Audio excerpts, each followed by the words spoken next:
The first thing that hit me wasn't the insult, it was the sound.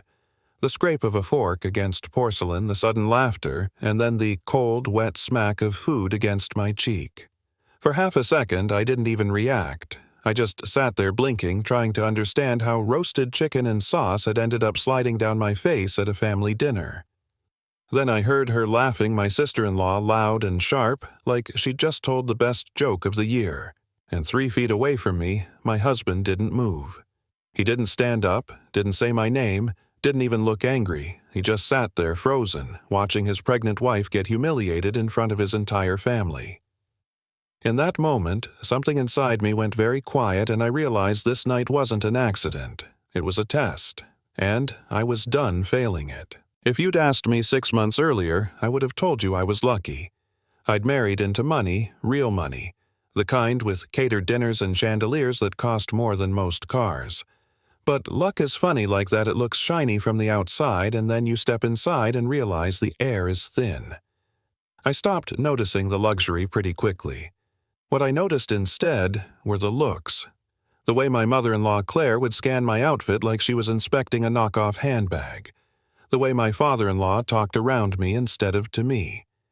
And my sister-in-law Paige, she smiled with her mouth, but her eyes were always measuring, always calculating where to cut next. That night's dinner was supposed to be an olive branch. That's what they called it, a fresh start.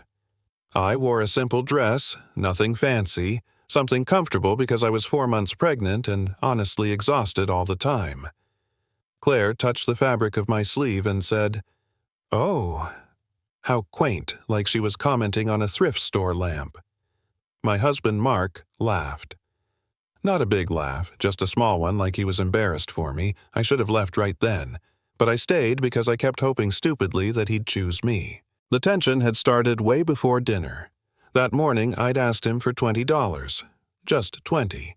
The prenatal vitamins my doctor prescribed were $18.99. He was adjusting his cufflinks, looking at himself in the mirror, and he sighed like I'd asked him for a kidney. He told me I needed to be more responsible with money. Said he couldn't just keep handing me cash. I reminded him quietly that he'd asked me to quit my job when we got married.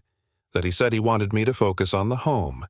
He told me maybe I should ask my family for help.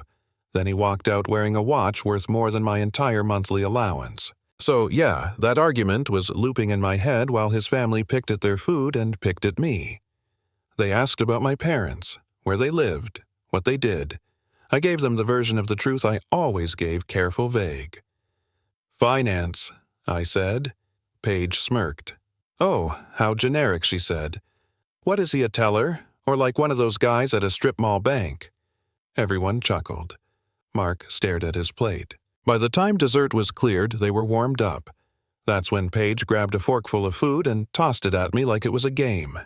Sauce hit my cheek, my collarbone, my lap. I heard Claire chuckle softly. Mark's father sipped his wine. And Mark finally looked at me not with anger, but with embarrassment. Like I'd done something wrong by not laughing it off. Claire cleared her throat and said maybe I should go clean myself up. Said women who couldn't handle family dynamics didn't last long in their circle. I felt the baby move a small flutter and suddenly the phone in my lap felt heavier than it ever had. I stared at one contact I hadn't used in 2 years. My dad. I'd promised myself I wouldn't use him as a safety net. I wanted to prove I could stand on my own. But sitting there covered in food, watching my husband choose silence again, I realized independence that costs you your dignity isn't strength. It's just suffering with better branding. Paige laughed again louder and said, "God, she's just sitting there." "Mark, is this really who you married?" That's when Mark finally spoke. He told me quietly that I was making everyone uncomfortable. That was it. That was the moment. I pressed call. My dad answered immediately. "What's wrong?" No hesitation, no doubt, just concern. I told him calmly that I needed him to freeze some accounts. Across the table, Mark's face shifted from confusion to something close to fear as I listed names. Businesses, trusts, everything tied to his family.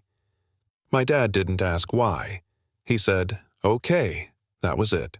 Phones started buzzing, one by one. Casual glances turned into stiff posture, then panic. My father-in-law stood up saying there had to be a mistake. Claire dropped her wine glass. Paige stopped laughing. I told my dad about the vitamins, about the $20, about the food. His voice went very quiet. He said the accounts were frozen and that a full audit was starting. I stood up, wiped my face with my napkin, and looked at Mark. I told him I'd wanted someone to love me for who I was not where I came from, that he managed that for exactly half a year. Then I walked out. I sat in my old car, calls flooding in. First demands, then anger, then guilt. My mom is having a panic attack. Payroll is due. You're overreacting. It was almost impressive how predictable it was. My dad called and asked if I wanted him to talk to their lawyers. I told him to let them panic. That night, he found things. Contractors underpaid, expenses hidden, and Mark. He'd been withdrawing cash from our account for months.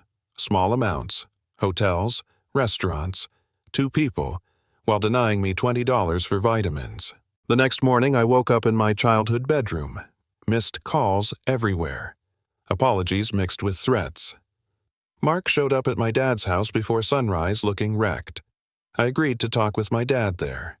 I laid out the terms. 72 hours. Pay what you owe.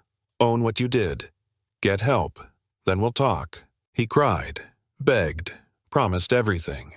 For the first time, I believed he understood what he stood to lose. Whether he'd actually change was still an open question. After he left, my dad hugged me and said choosing accountability over destruction was harder. He was right. But sitting there feeling my baby move, I knew one thing for sure. I wasn't small anymore. I wasn't invisible. And I wasn't wrong for finally standing up. So here's my question to you. Where's the line between mercy and enabling? When someone shows you who they are, do they deserve another chance, or is walking away the real strength? I want to know what you think. Drop it in the comments. Argue. Disagree. Share your own story. Because if there's one thing this taught me, it's that silence protects the wrong people, and telling the truth, even when it's messy, is sometimes the most powerful thing you can do.